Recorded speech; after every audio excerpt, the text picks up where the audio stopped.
es decir de dónde son los textos, es leer las anotaciones que cuando me acerco a ellos voy haciendo. Vélez Málaga, la luz, el limonero, el hondo canto del alma que Zambrano recordará en París cuando se echa a llorar y su madre le recuerda que se dormía en Vélez Málaga con el canto de un cantaor que vivía o que cantaba cerca de su propia casa. Y Madrid es la escuela, es la memoria de la luz. ¿Y Segovia? Segovia es donde se queda prendida la mirada, un lugar de la palabra, la ciudad ausente.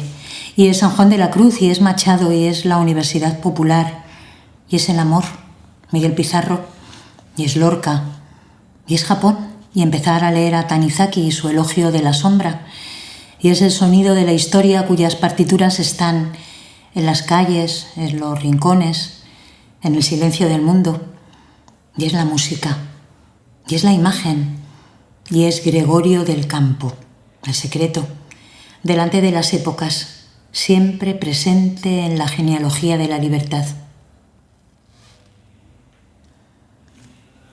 ¿Y cómo comprendo ese amor de los grandes místicos? Esta noche estoy recordando como una música aquellas cosas tan suaves y tan verdaderas de San Juan de la Cruz, del frailecico. Aquel también debía de recogerse y hacerse pequeñico, queriendo, y qué martirio debía ser el querer así. Se explica que el pobre fraile quisiera ver a Dios en las criaturas y preguntase a los árboles y a los ríos por él, porque el querer no es el querer materializado a la persona, o es el ambiente, o que trae consigo la persona amada, es esa dulzura y esa luz suave que parecen tener todas las cosas a su derredor, y es que todo parece diferente. Cuando está el ser querido, las cosas no se destacan, no tienen personalidad. Todo se ve a través de esa vela tenue y luminosa que esparce la persona querida o la propia alma de uno que se está deshaciendo en un fluido inmaterial. Y qué bien expresado está ese ambiente por esa almica hecha de amor de San Juan de la Cruz. Qué pena, querido mío, qué pena tener que decirte estas cosas. Cosas con palabras y por añadidura con una pluma y un papel. Esto no se debía decir más que con el lenguaje puro y elocuente del alma, con el silencio y recogimiento de que todo lo que sirva para lo exterior, aun la voz y la lengua para decir te quiero, porque todas las palabras sobran en esos momentos. ¿Por qué habrá que vivir fuera de uno? Y Zambrano estudiando filosofía, porque vive, porque tiene que morir. Primero está el pensar que aún no está inscrito en una palabra como filosofía, pero que ya es un amor a la sabiduría. La pregunta por ese quién se es o no, qué se puede ser, qué se puede esperar, y el límite, y desbordar lo impuesto, y la paz como lugar que hay que construir, un lugar que es actitud, que es experiencia de amor sin límites, que es piedad. Me impresiona saber que las circunstancias esas que si no se salvan tampoco permiten que nos salvemos, hacen que su primer y su último texto hablen de paz y que entre ambos, con una distancia de décadas y circunstancias terribles, configuren una filosofía del inicio constante y del agradecimiento del camino recibido. Filosofía de la aurora, pensamiento que viaja literalmente en esa metáfora que es el corazón, que cuando hablamos de saber de entraña pensemos en esa íntima experiencia de la vida que no renuncia a los límites de sabernos finitas y sin embargo hace de esa finitud su eternidad. Y aquí llega esa razón que se arriesga a ser poética para que anide en la actitud todo lo que he mencionado. Y más allá de la propia razón poética, ya en el otro lado de la propia razón poética, la poesía, delirios, poesía que se hace teatro. Y el aula, como Claro del Bosque, ese lugar al que se va, al que se llega también, en el que siempre se da un saber de oído en tiempos de ruido y prisa, de eso que ya se llama sin pudor y sin que seamos conscientes de lo que significa, capitalismo de la atención o de la vigilancia. Propongamos el saber del Claro del Bosque. El Claro del Bosque es un centro en el que no siempre es posible entrar. Desde la linde se le mira y el aparecer de algunas huellas de animales no ayuda a dar ese paso. Es otro reino que un alma habita y guarda.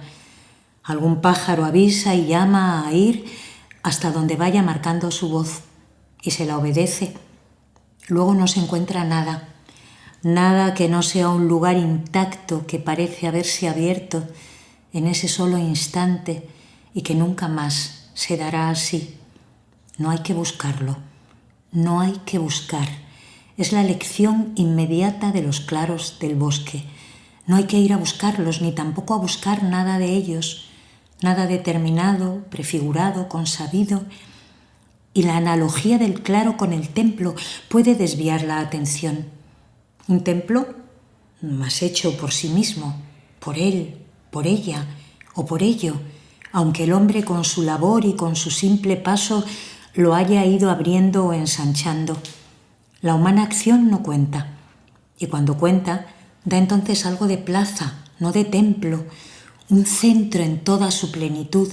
Por esto mismo, porque el humano esfuerzo queda borrado, tal como desde siempre se ha pretendido que suceda en el templo edificado por los hombres a su divinidad, que parezca hecho por ella misma, y las imágenes de los dioses y seres sobrehumanos que serán la impronta de esos seres en los elementos que se conjugan, que juegan según ese ser divino, y queda la nada y el vacío que el claro del bosque da como respuesta a lo que se busca.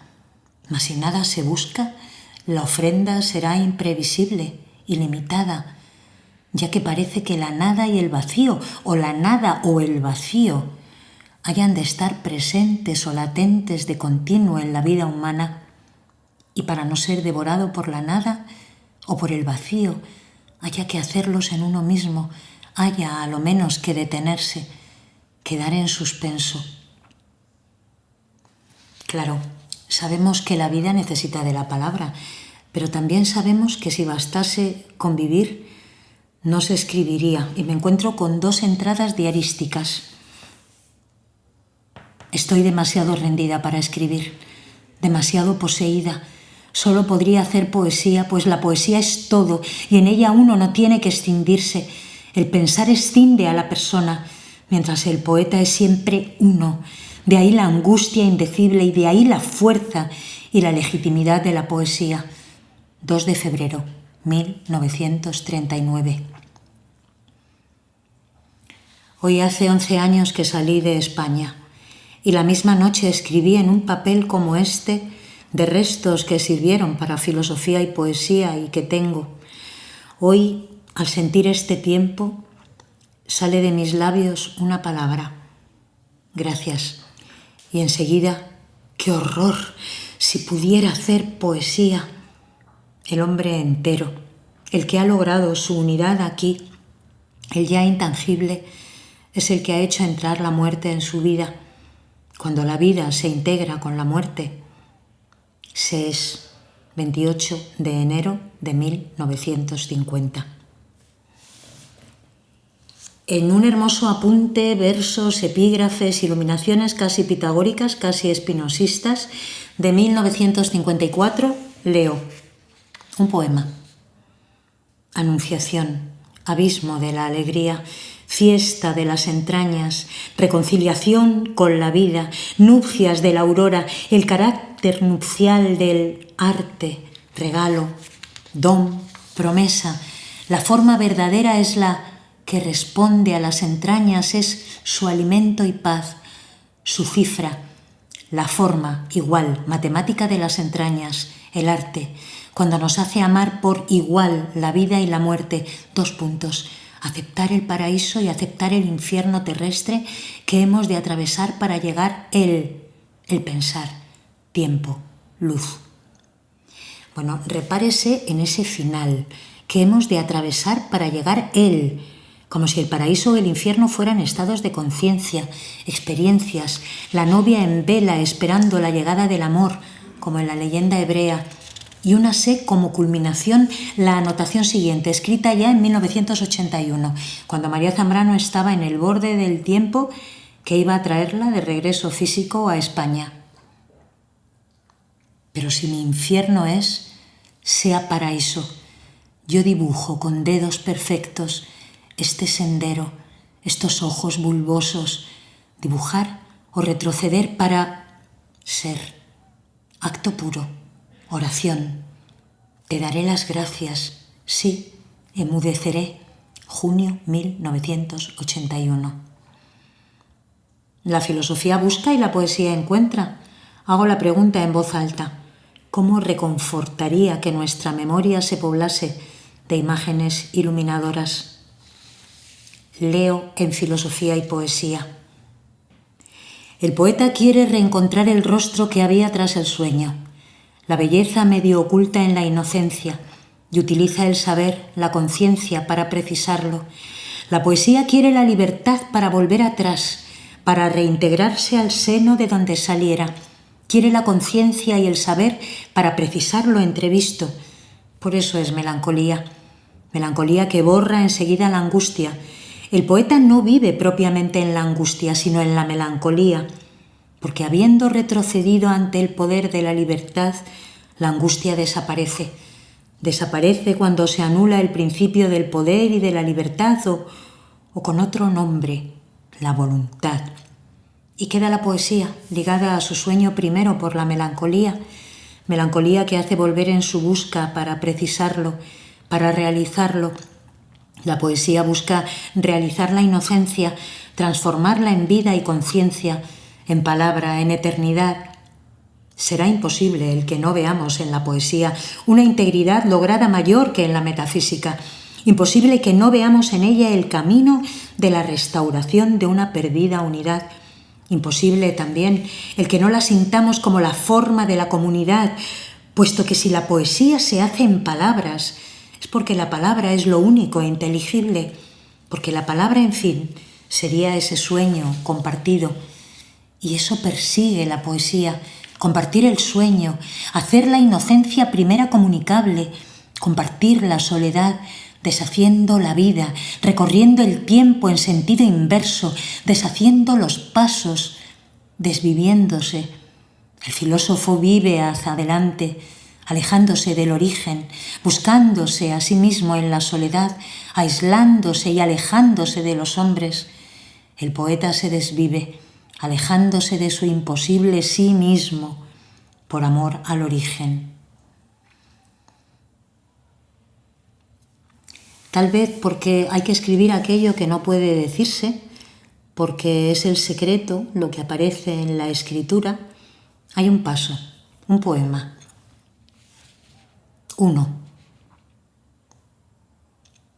Ni los aires vuelvan a correr su vuelo, hondo aljibe del silencio, deja correr tu tesoro, inunda con él la noche, los espacios, los ciegos corazones, para definitivamente el tiempo, clava en la noche al tiempo, silencio y muerte solos, muerte y silencio quietos.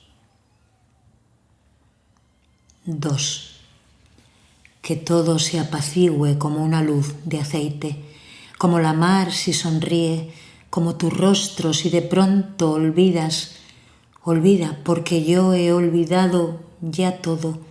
Nada sé, cerca de ti nada sé bajo tu sombra, amarilla simiente del árbol del olvido, y todo volverá a ser como antes, cuando ni tú ni yo habíamos nacido.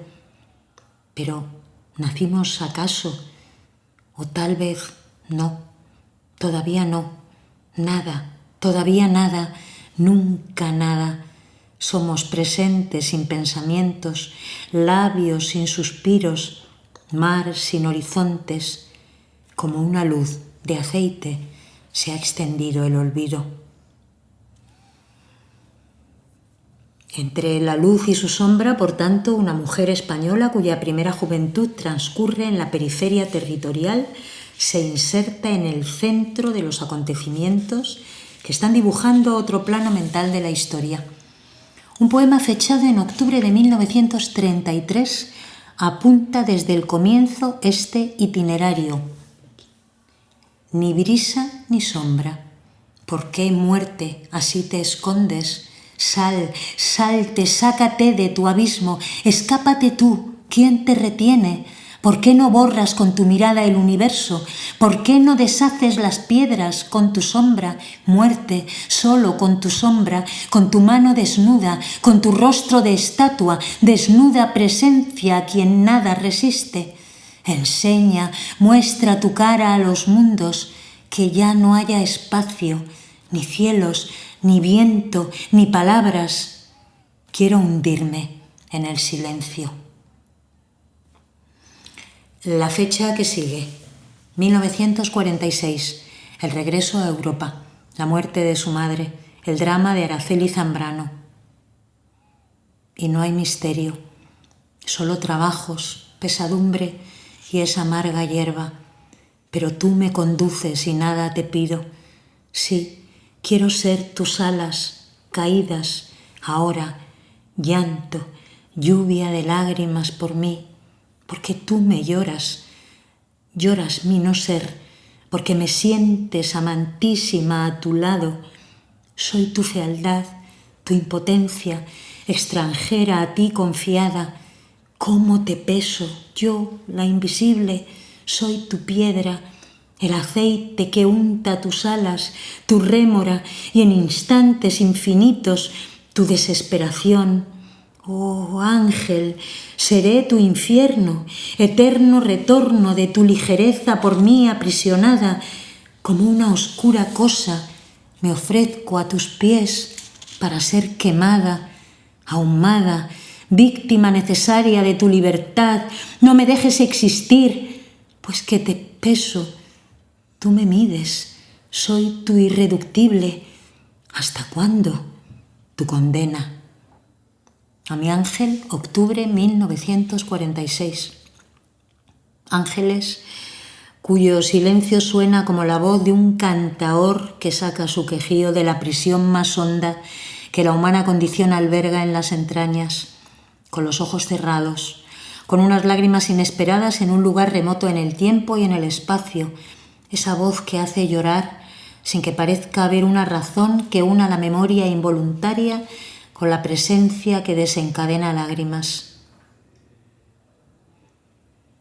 Cómo manan por la herida del sueño los oscuros ontanares del alma.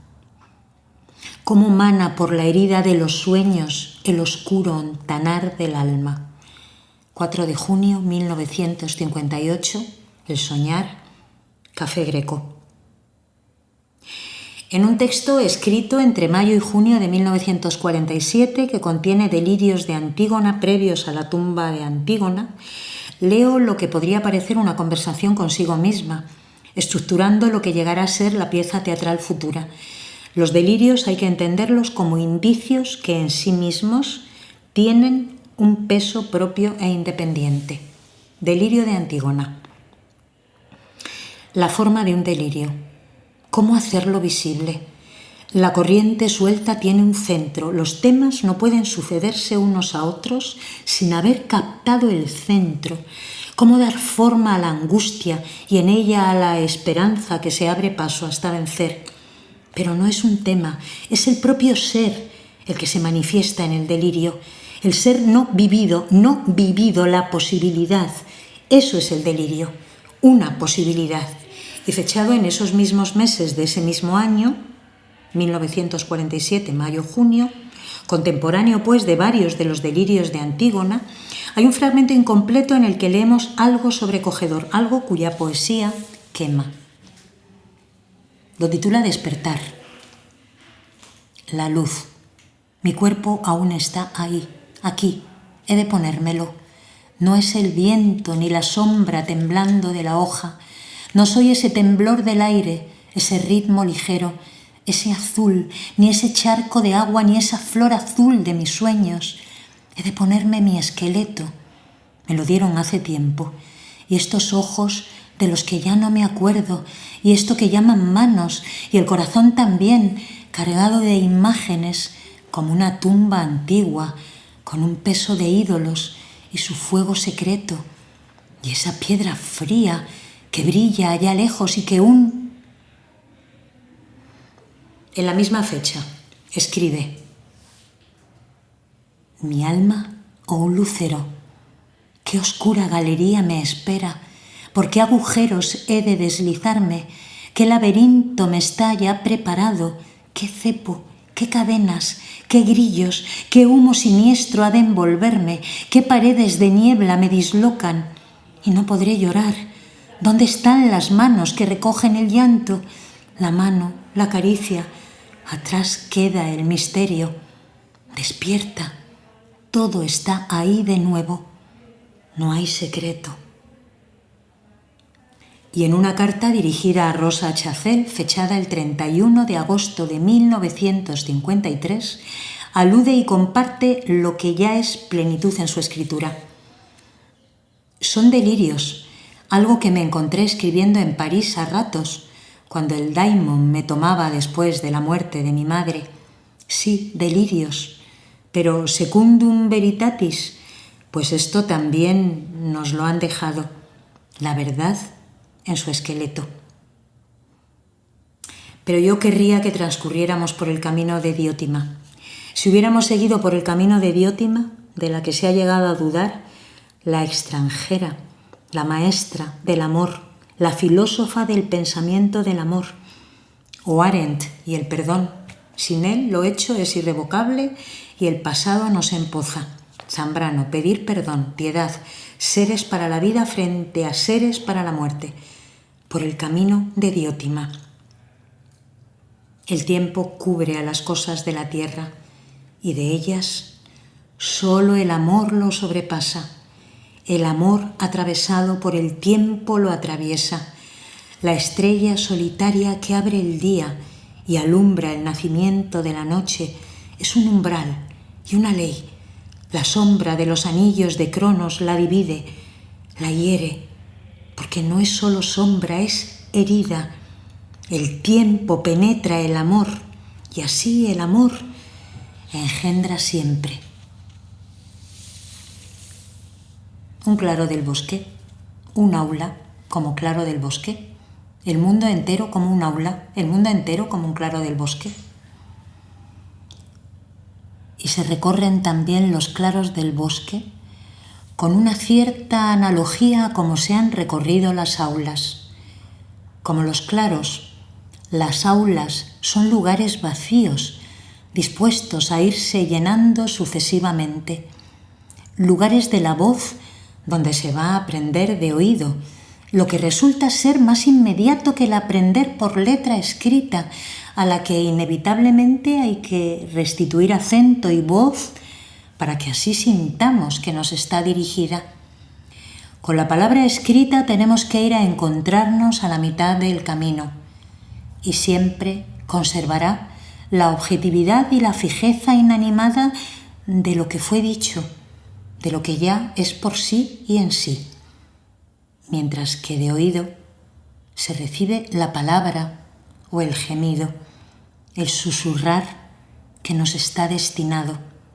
La voz del destino se oye mucho más de lo que la figura del destino se ve. María Zambrano, Claros del Bosque.